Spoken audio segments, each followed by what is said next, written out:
What's happening, folks? Back with another reaction, back with some more Prince.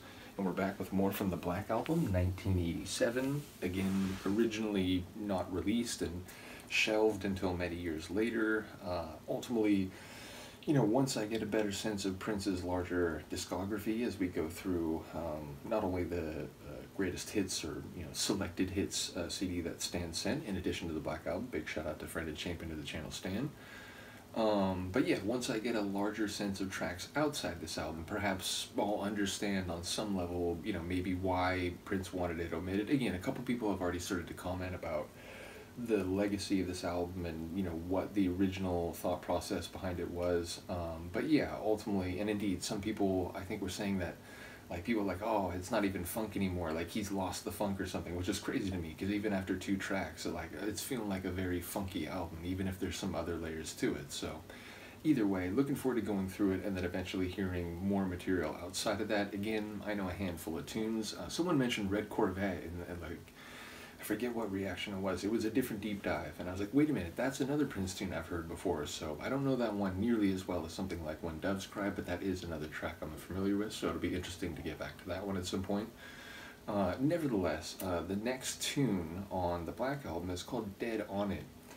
Feels like it might be about rhythm, about being right in the pocket, just, or in terms of performing prowess, you're just feeling it, like every step you make is the right step, every note you hit is the right note. It just feels like you're in your element, you're feeling it, so to speak, which, I'm not a musician, I'm a DJ, but sometimes, you feel like you could do anything, like any DJ tactic, any type of transition, and all beat juggling and so on, and also I used to play a lot of sports. I'm in my early 40s now, but yeah, there are times where you just you see what you're gonna do happening before it happens, and you just play it out.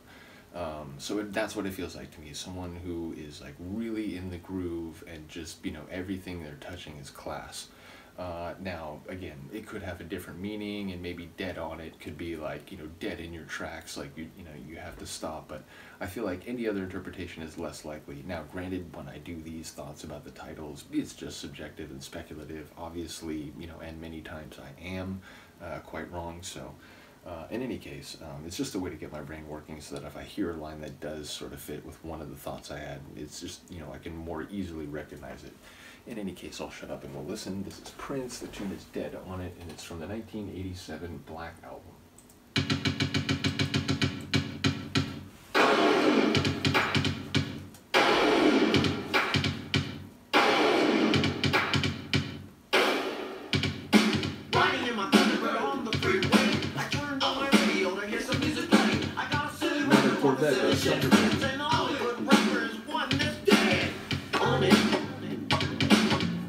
That bass rolling in.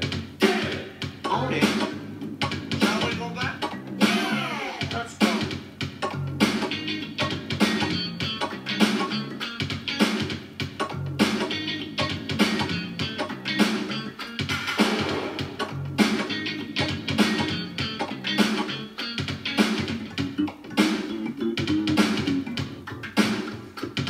Negroes from Brooklyn play the bass pretty good, but the ones from Minneapolis play it like it all should. I'm happy for us better when you got a blue bunny, and the doing for us funky with the crazy Old school 80s hip hop.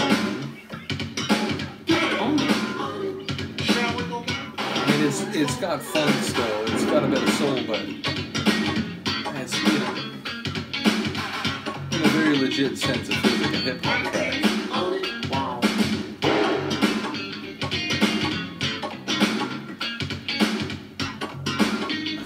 High five. See, the rapper's problem usually stem from being tone deaf. Oh. Pack the house and try to sing, there won't be no one left. It's a diss track. Yo.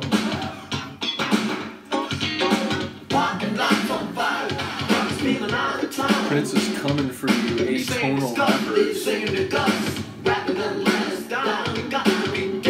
But that's not Nate Dogg. That ain't Nate Dogg.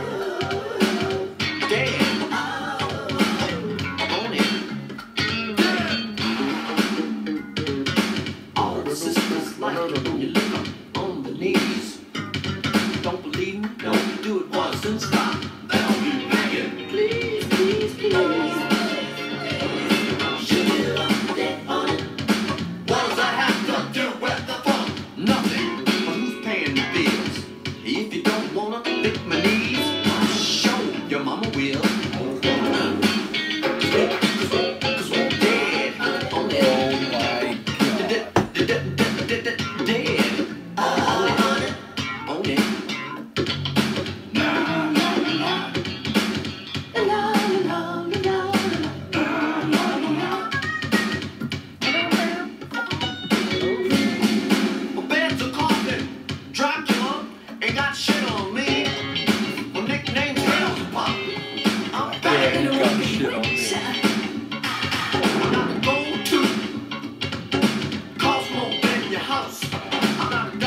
realize the art form I'm critiquing to make the critique.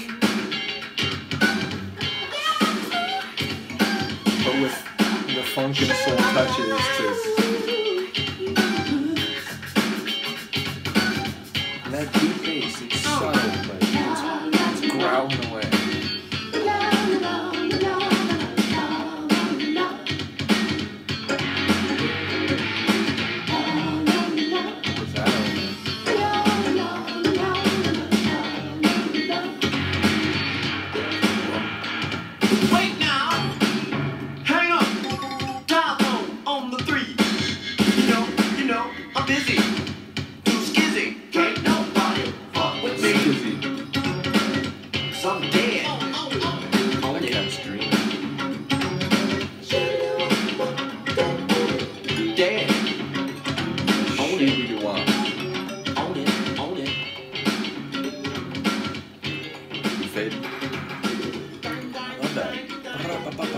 That clap roll. I mean, there's so many interesting percussive elements, lots of them doing little flourishes the whole time, but it's like all part of this sonic mosaic. So like in the full, you know, journey of it all, you know, it's hard to like appreciate all that's happening because all the little bits and bombs are doing notable things, you know, as part of that cumulative sound. And yeah, it's amazing. At first it's like, okay, it's kind of like a hip-hop tune, interesting, I didn't know. And then it's like, oh, and you know, all you rappers out there, basically, you know, you can't carry a tune is what it sounds like he's saying. And ultimately, you know, that leaves you know, the ear wanting more, like it's too flat, which again, I think there are some exceptions. Nate Dogg immediately comes to mind, you know, famously an MC with a sonorous voice and, you know, a penchant or an aptitude for hooks, but yeah, again, I think on some level, at least in some regards, and maybe particularly in the 80s when this is being levied at you know, one side of the hip-hop scene perhaps, yeah, maybe it's a fair enough criticism, but it's just really funny the way he, again, uses the art form in question to, you know, come at conceptually the genre. So and again, very funky, and you know, bits of like soul voices and so on, him doing different things with his voice. So yeah, again, like it started as like, man, this, like, if you change the voices, it could be like a Beastie Boys tune or something, and then like he's saying like a lot more, you know, in his own way, which again, I'm still learning what that is, but yeah, that's a really interesting one, and it shows me that maybe there's going to be more comedy down this alleyway than I realized. So yeah, do let me know what you think of that one. I will see you next time. Peace.